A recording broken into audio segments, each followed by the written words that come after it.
আমার গদ্য, আমার পদ্য সব আমার আমার কেন? যাতে করে তোমার গল্প বা তোমার গদ্য বা তোমার কবিতা না হয়ে যায়। ফরিদ কবিরের উপন্যাসিক হয়ে ওঠা, এটা কি আকস্মিক? কিছুটা আকস্মিকই বলবো, তার কারণ হচ্ছে যে গদ্য লিখবো এটা আমি কখনো ভাবিনি। পুরন ঢাকা নিয়ে বিশেষত ভালো উপন্যাস নেই।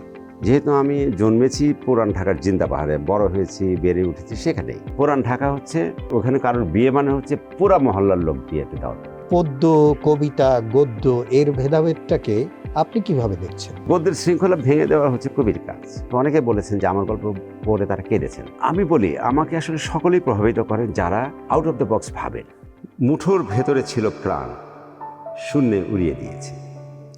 পুকুরের থিতু জলে কে ঢিল ছুঁড়েছে, গোল ঢেউ ছড়াতে ছড়াতে অবশেষে উঠে এলো হাতের তালুতে।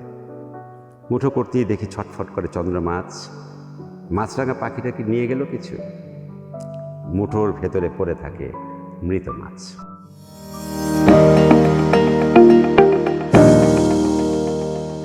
শুধু দর্শক সবাইকে আমন্ত্রণ জানাচ্ছি Bengal books present TVS lead টকে।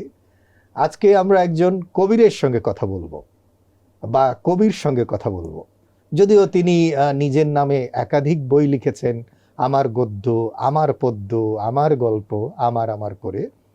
কিন্তু তিনি শুধু আমার না, তিনি আমাদের।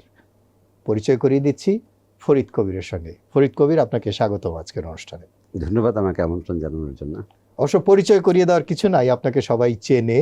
তো এখান থেকে আমি শুরুটা করি যে এই যে আমার গদ্য, আমার পদ্য, আমার গল্প সব আমার আমার কেন? যাতে কেউ ভুল না বুঝতে পারে, যে যাতে করে তোমার গল্প বা তোমার গদ্য বা তোমার কবিতা না হয়ে যায়। এটা আমি একটা ভাবলাম যে লোকজন কবিতার সংকলন যখন করে তো নাম রাখে কবিতা সমগ্র, অথবা সমগ্র কবিতা, শ্রেষ্ঠ কবিতা, সেরা কবিতা, এরকম। তা আমার মনে হলো যে প্রচলিত লাইনে না গিয়ে আমি সবসময় হেঁটেছি আসলে অপ্রচলিত রাস্তায়। তাই আমি ভাবলাম যে আমার কবিতার যে সংকলনটা হবে, যেখানে সব কবিতা থাকবে, সেটার নাম কি হতে পারে।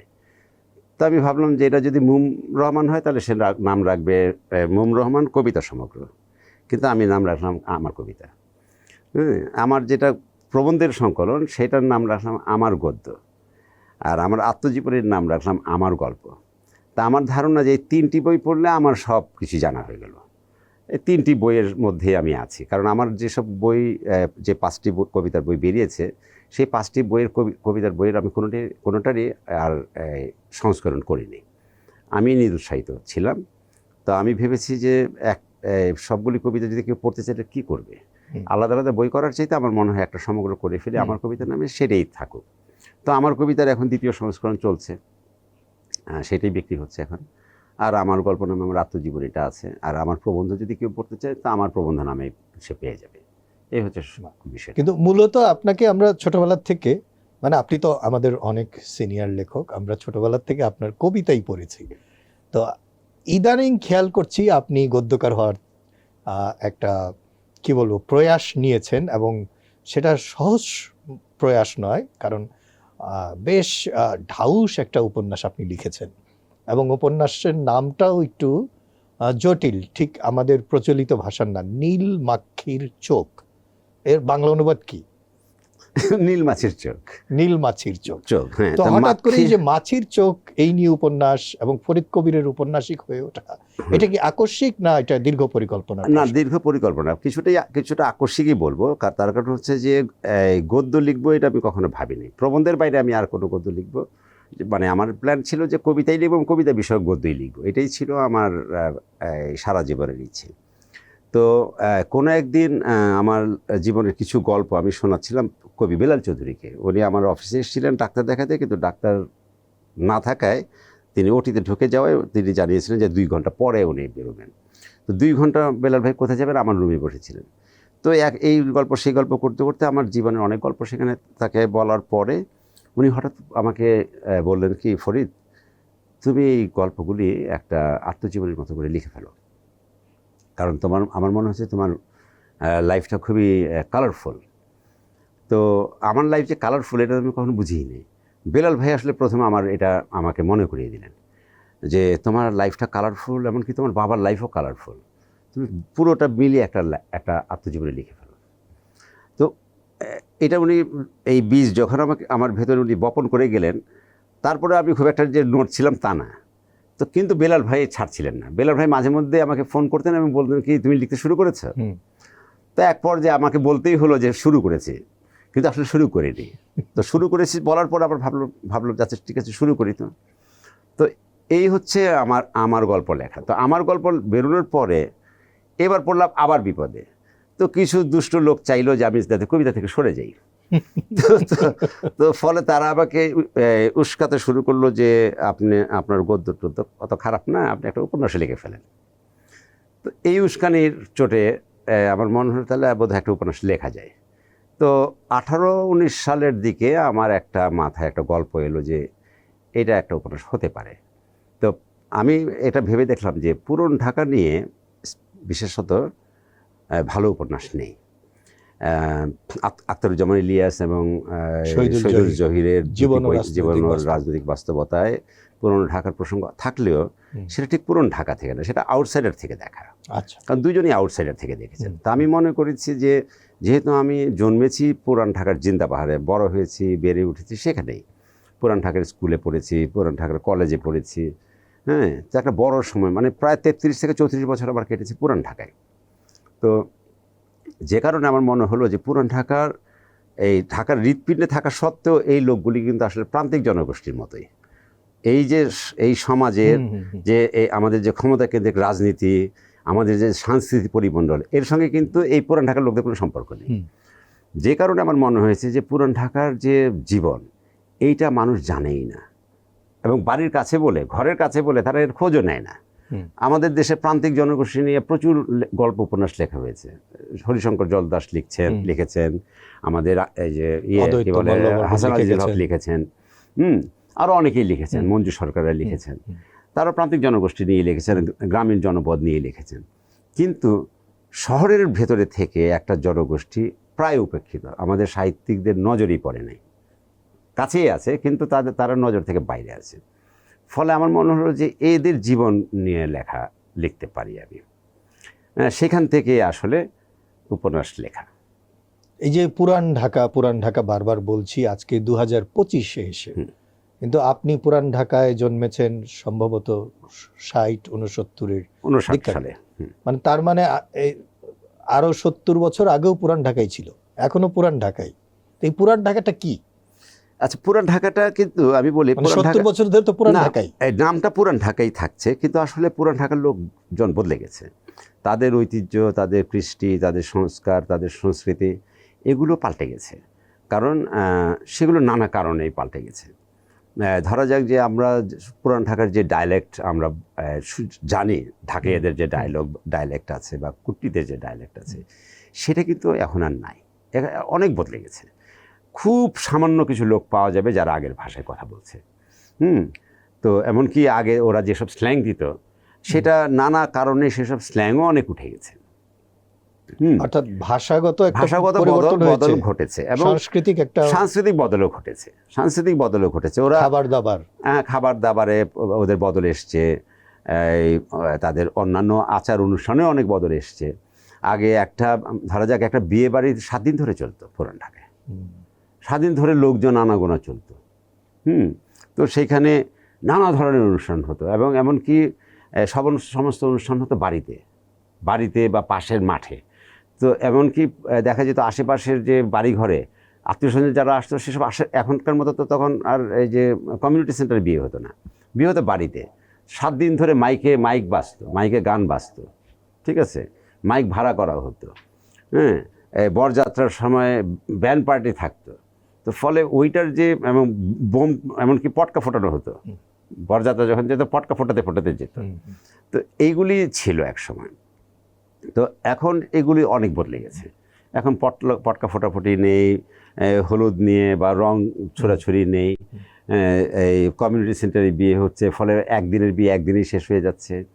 তো এইগুলি ওই যে 7 দিন ধরে যে এক বাড়িতে থাকা সব আত্মীয় স্বজন মিলে, সেখানে যে দুষ্টুমি হয়, সেখানে যে কমিউনিকেশন হয়, সেগুলি অনেক বদলে গেছে।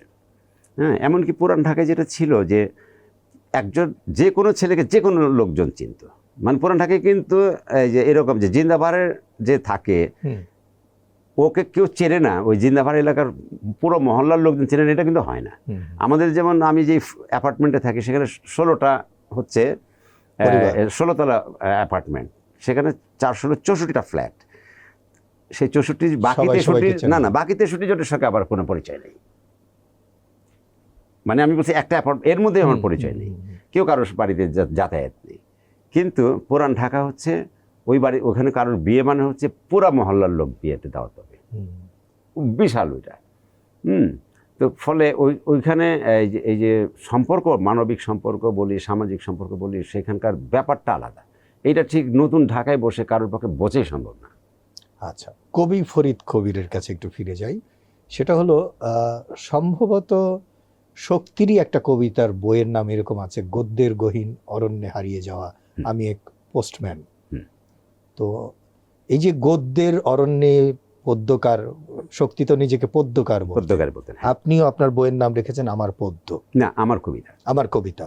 আচ্ছা, তো এই যে পদ্য, কবিতা, গদ্য, এর ভেদাভেদটাকে আপনি কিভাবে দেখছেন? কবিতার সঙ্গে গদ্যের তো একটা তফাৎ আছে। গদ্যের একটা শৃঙ্খলা আছে, কবিতার কাজ হচ্ছে গদ্যের শৃঙ্খলাকে ভেঙে দেওয়া। এই হচ্ছে ডিফারেন্সটা, মানে আমি যেভাবে বুঝি। মানে কবিতার কাজ হচ্ছে, ভুলভাবে বুঝতেছি যে কবিতা তাইলে বিশৃঙ্খলা? না বিশৃঙ্খলা না, অর্থাৎ ওর শৃঙ্খলা নষ্ট করে একটা নতুন শৃঙ্খলা তৈরি করা।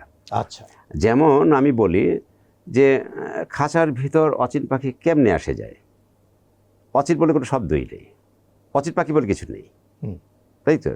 হওয়ার কথা ছিল খাঁচার ভিতর ময়না পাখি কেমনে আসে যায়, এটা হলে গদ্য হতো। মানে অচিন নামে কোনো পাখি নেই, অচিন পাখি বলে কিছু নেই। কিন্তু যখনই অচিন শব্দটা ব্যবহার করা হলো তখন এই গদ্যের শৃঙ্খলা নষ্ট করে দেওয়া হলো। শৃঙ্খলা কিন্তু নষ্ট হয়ে গেল, যুক্তির শৃঙ্খলা অথবা যুক্তির শৃঙ্খলা।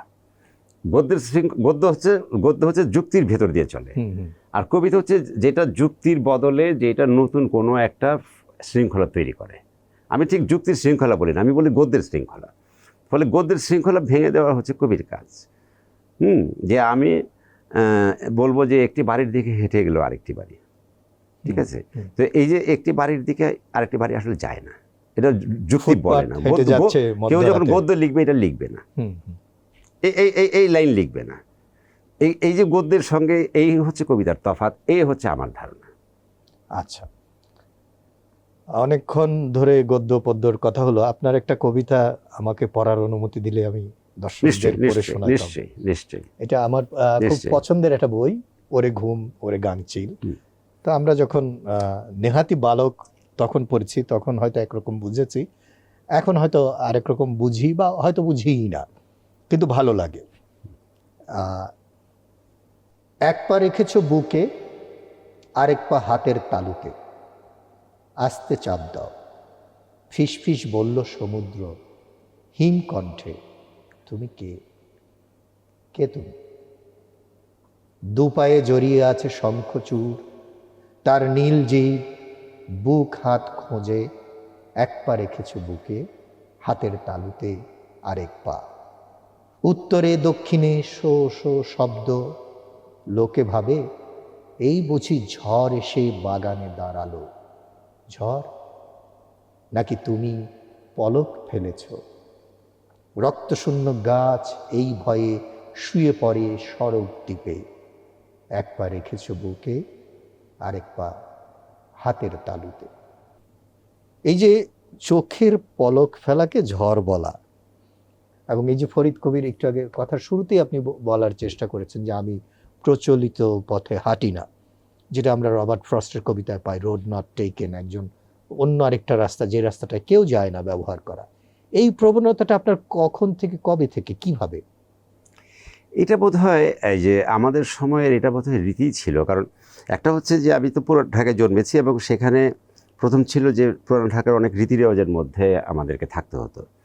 তো যেমন আমার মা বলতেন যে এই আমার বাড়ির লাগোয়া একটা গলি ছিল, যে গলির শেষ প্রান্তে আমার বাড়িটা, এবং এই গলিটা ছিল অব্যবহৃত গলি এক অর্থে, মানে আমাদের বাড়িতে যাতায়াতের জন্য ওই গলিটা কানাগলি বলে, একটা কানাগলি, হ্যাঁ এরকম চিকন গলি। তো ওই গলির পর্যন্ত এটা গলিটা মিশেছে মূল রাস্তায়, জিন্দাবাড় লেনে। তো আমার মা বলতেন এই গলির বাইরে কখনো যাবি না, সন্ধ্যার পরে গলির বাইরে যাওয়া যাবে না। তো আমি মাঝে মধ্যে আমার নজর এড়িয়ে গলির বাইরে যেতাম। এই জন্য যেতাম যে যেতে ভালো লাগতো, আর মনে মনে বলতাম যে আম্মা আপনি যতই বলেন গলির বাইরে যান, আমি তো আসছি। হ্যাঁ, তো আমার সবসময় আমার এই শৃঙ্খলা ভাঙতে ইচ্ছে করতো।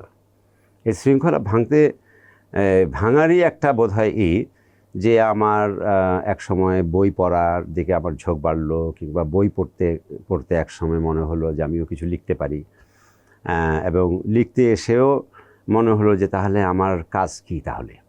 তা আমি ভেবেছি যে আমার কাজ এইটা না যে আমি প্রচলিত কবিতা লিখব বা প্রচলিত ধরনের গদ্য লিখব। তো আমার সবসময় মনে হচ্ছে আমার কাজ হচ্ছে শৃঙ্খলা ভেঙে দেওয়া, যে কোনো শৃঙ্খলা ভেঙে দেওয়া। তো আমার এটা সবসময় এটা মাথায় থাকে, এবং এটা যারা লক্ষ্য করে আমাকে তারা জানে যে আমি সবসময় কেউ অনেকে বলে যে আপনি তো সাহিত্যের পবিত্রতা নষ্ট। আমার কিছুদিন আগে পোস্ট দেখে আমার বন্ধু বিশ্বজিৎ চৌধুরী বলছেন যে আপনি তো সাহিত্যের পবিত্রতা নষ্ট করে দিচ্ছেন। তো আমি বলি হ্যাঁ, সাহিত্যকে অপবিত্র করা দরকার। হ্যাঁ, এই জন্য যে আমাদের কাজ হচ্ছে আমরা সবসময় ভাবি যে সাহিত্যটা এরকম হবে, এই যে এরকম হবে, আমরা একটা গণ্ডি এঁকে দিই, সেটা হতে পারে না,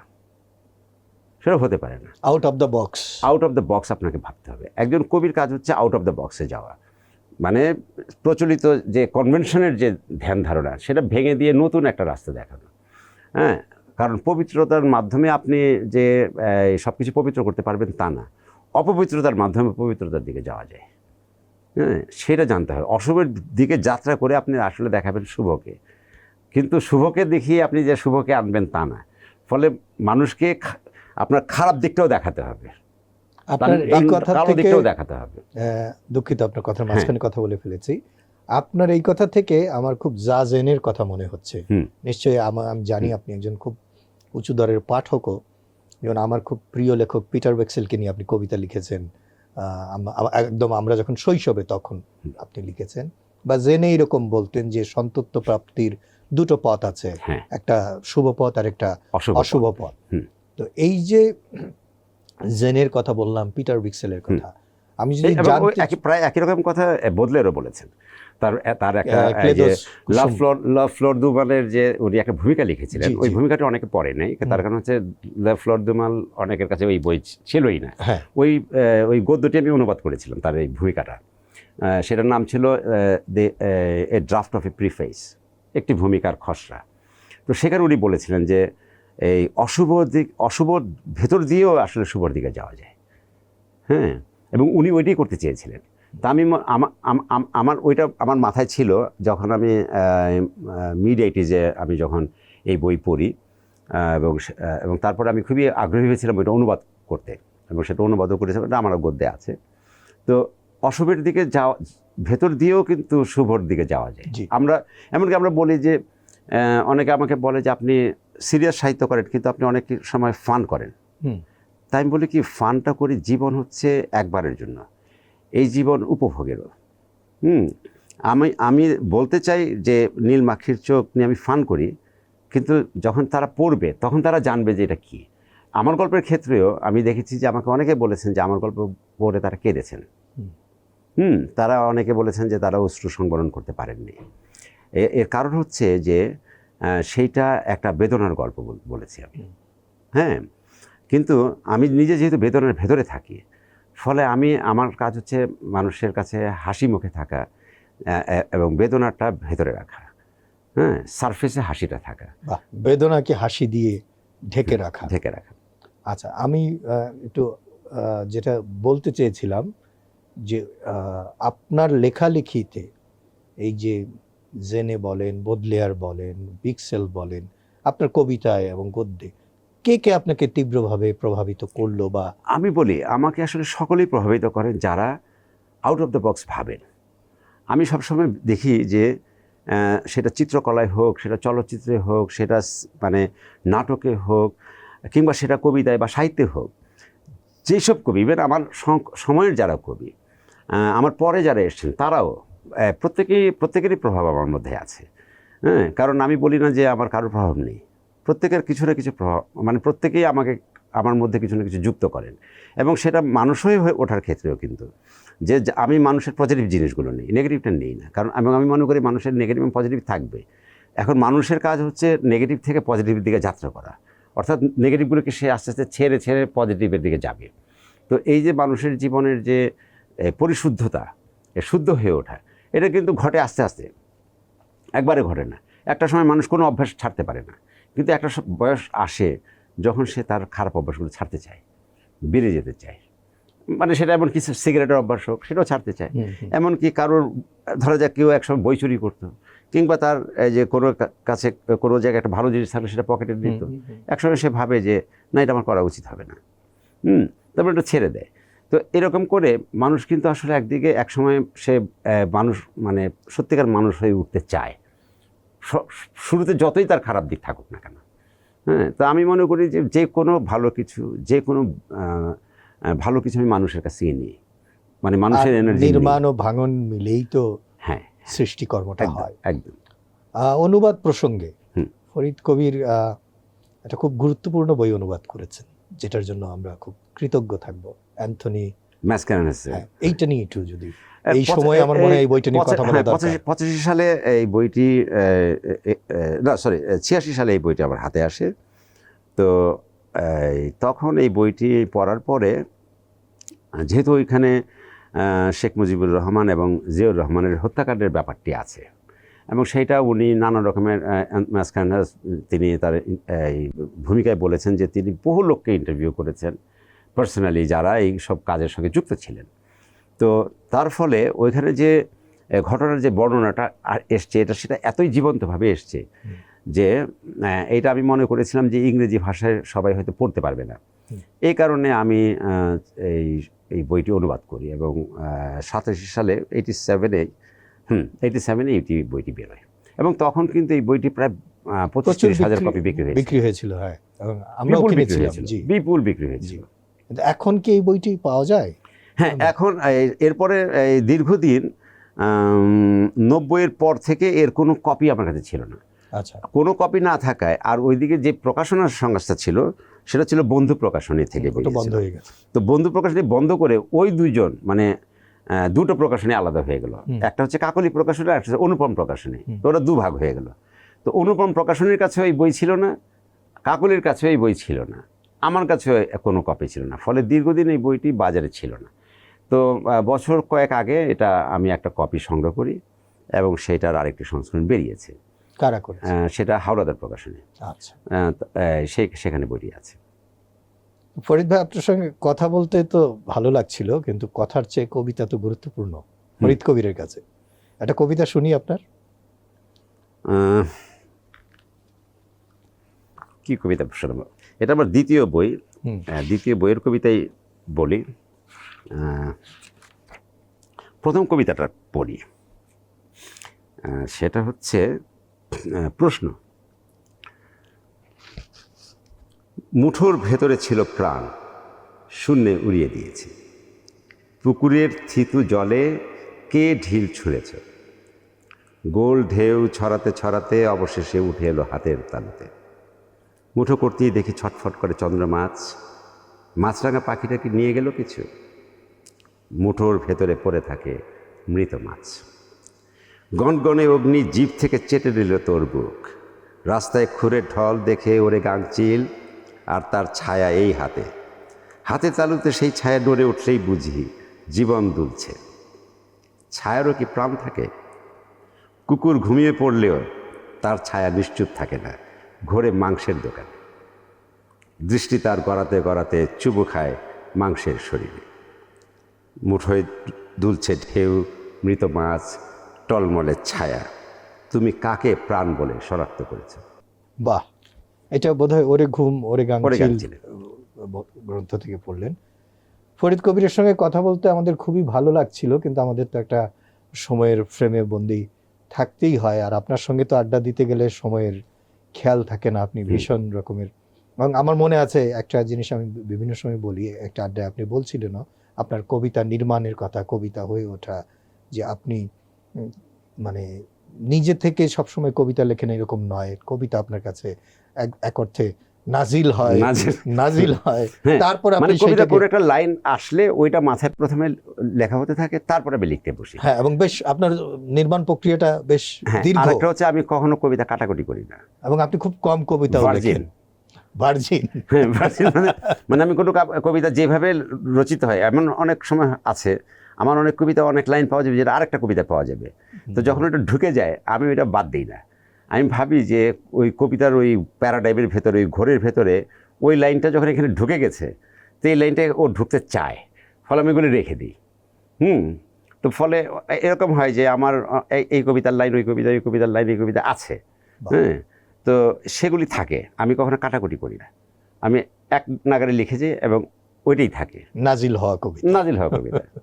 এখন ফরিদ কবির আপনার কবিতা নাজিল হওয়া বলতে সম্ভবত বোঝাতে চাচ্ছেন যে বোধের ভিতরে, মাথার ওটা ভিতরে তো একটা লেখাই কিছু আসছে, ওটা কবিতা চর্চা, গদ্য পদ্য চর্চা এগুলো অব্যাহত থাকুক। আপনার সুস্থ শরীর, সুস্থ মনের প্রত্যাশা আমরা করছি, এবং আপনাকে ধন্যবাদ জানাচ্ছি আজকের অনুষ্ঠানে আমন্ত্রণে আসার জন্য। ধন্যবাদ আপনাকেও এবং এই বিজনেস স্ট্যান্ডার্ডকেও আমাকে আজকে আমন্ত্রণ জানানোর জন্য ধন্যবাদ। আমার যারা বেঙ্গল বুকসও দেখছেন তাদেরকে, আমন্ত্রণ এবং জানিয়েছি। বেঙ্গল বুকসকেও তাদেরকেও ধন্যবাদ জানাই, যেহেতু এরাও এটার পার্টনার।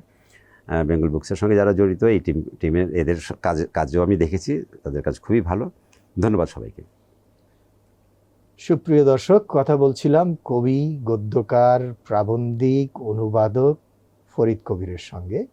তার সঙ্গে আড্ডা আমাদের নিয়ত চলতেই থাকে। একটা নির্দিষ্ট সময় ফ্রেমে তার সঙ্গে কথা বলা খুব কঠিন, তবু তিনি আমাদেরকে বেশ নির্বাচিত কিছু ভাবনা উপহার দিয়েছেন। আপনাদেরকে শুভেচ্ছা জানাচ্ছি, অভিনন্দন জানাচ্ছি আমাদের সঙ্গে থাকার জন্য। অনেক ভালোবাসা, ভালো থাকবেন।